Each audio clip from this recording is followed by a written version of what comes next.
ரஜினி பட ஷூட்டிங் கதறி அழுத மீனா. எல்லோருமே பதறிட்டாங்களா? என்ன நடந்தது தெரியுமா? இணையதளத்தில் வைரலாகும் செய்தி. வாங்க என்ன தகவல் என்ன செய்தின்னு இந்த வீடியோவில் விரிவாக பார்க்கலாம். அதுக்கு முன்னாடி முதன்முறையாக நம்ம சேனலை ஃபஸ்ட் டைம் பார்க்குறீங்கன்னா சப்ஸ்கிரைப் பண்ணாதவங்களாம் சப்ஸ்கிரைப் பண்ணிக்கோங்க. பெல் பட்டன்ஸ் மூலமிகி நம்ம சேனலோட நோட்டிஃபிகேஷனை எனபிள் பண்ணிக்கோங்க. நாங்கள் போடுற வீடியோ எல்லாமே உங்களுக்கு உடனுக்குடனே வந்து சேரும். வாங்க என்ன தகவல்னு இந்த வீடியோவில் விரிவாக பார்க்கலாம்.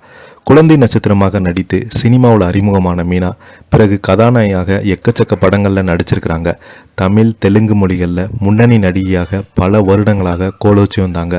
வித்யாசாகர் என்பவரை திருமணம் செய்து செட்டிலானவங்க சில வருடங்களுக்கு முன்பு தனது கணவரை இழந்து போனாங்க. அவர் மகள் நைனிகாவும் தெரி படத்தில் நடித்தாங்க. இந்த நிலையில் ரஜினி பட ஷூட்டிங்கில் ஏற்பட்ட அனுபவத்தை பகிர்ந்த மீனா ஹாலிவுட்டில் மீனா டாப் நடிகையாக ஜொலித்தாங்க. ரஜினி, கமல், அஜித், சரத்குமார் என பல ஹீரோக்கள் ஜோடியாக நடித்து தனக்கென தனி இடத்தை பிடித்தாங்க. அவரது கண்களுக்காகவே அவரை ரசித்த கூட்டம் இருந்தது. இப்போது அவருக்கான ரசிகர்கள் அப்படித்தான் இருக்கிறாங்க. அவர்களை பொறுத்தவரை மீனாவின் இடத்தை வேறு எந்த ஹீரோனியாலும் நிரப்ப முடியாது. அது அவருக்கான இடம் மட்டுமே என்பது கருத்தாக இருந்து வருகிறது. தமிழில் மட்டுமின்றி தெலுங்கில் ஃபுல் ஃபார்மில் நடித்த அவங்க வித்யாசாகர் என்பவரை திருமணம் செய்து கொண்டாங்க. அவங்க திருமணம் கடந்த 2009ஆம் ஆண்டு நடைபெற்றது.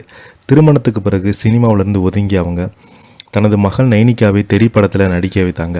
இதற்கிடையே அவரது கணவர் கொரோனா காலகட்டத்தில் உடல்நலக்குறைவால் உயிரிழந்து போனாங்க. அவரது உயிரிழப்பு மீனாவை நிலைகுலைய செய்தது. அதற்கு பிறகு கொஞ்சம் கொஞ்சமாக அந்த இழப்பிலிருந்து மீண்டு வந்து நடிக்க ஆரம்பித்தாங்க.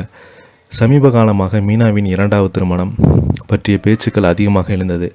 அதில் துளியளவும் உண்மை இல்லை என எத்தனையோ முறை சொன்னாலும் தொடர்ந்து சில வதந்திகள் பரப்பி வந்தாங்க. சமீபத்தில் அவங்க கொடுத்த பேட்டி ஒன்றில் என்னுடைய 2வது திருமணம் பற்றி பேசி கொண்டிருக்கிறாங்க. என்னால் அதை ஏற்றுக்கொள்ள முடியலை. எனக்கு ஒரு மகள் இருக்கிறாங்க என்பதை மாற்றி விடுங்க. கேட்பதற்கு ஆளே இல்லை என்பதுதான் இஷ்டத்துக்கு எழுதுகிறாங்க என கொத்தளித்தாங்க. இந்த நிலையில் இன்னொரு போட்டியில் குழந்தை நட்சத்திரமாக ரஜினிகாந்த் எங்கேயோ கேட்ட குரல் படத்தில் நடித்த போது நடந்த சம்பவத்தை பகிர்ந்து கொண்டாங்க.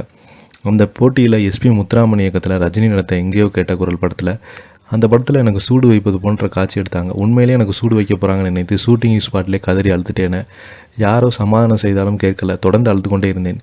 அதனை அடுத்து இயக்குனர் எஸ்பி முத்துராமன் என்னை தூக்கி கொண்டு கொஞ்சம் தூரம் நடந்து சாக்லேட் எல்லாம் வாங்கி கொடுத்தாங்க. ஷூட்டெலாம் வைக்க மாட்டேன்னு கூறினாங்க. அதனை எடுத்து நான் சமாதானமானேன்.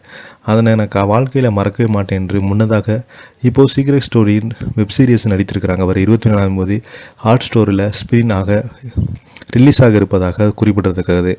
இதை பற்றி நீங்கள் என்ன கீழே உள்ள கமெண்ட் பாக்ஸில் மறக்காமல் பதிவிடுங்க. இந்த வீடியோ பிடிச்சிருந்தால் லைக் பண்ணுங்கள், ஷேர் பண்ணுங்கள், கமெண்ட் பண்ணுங்கள். நன்றி, வணக்கம்.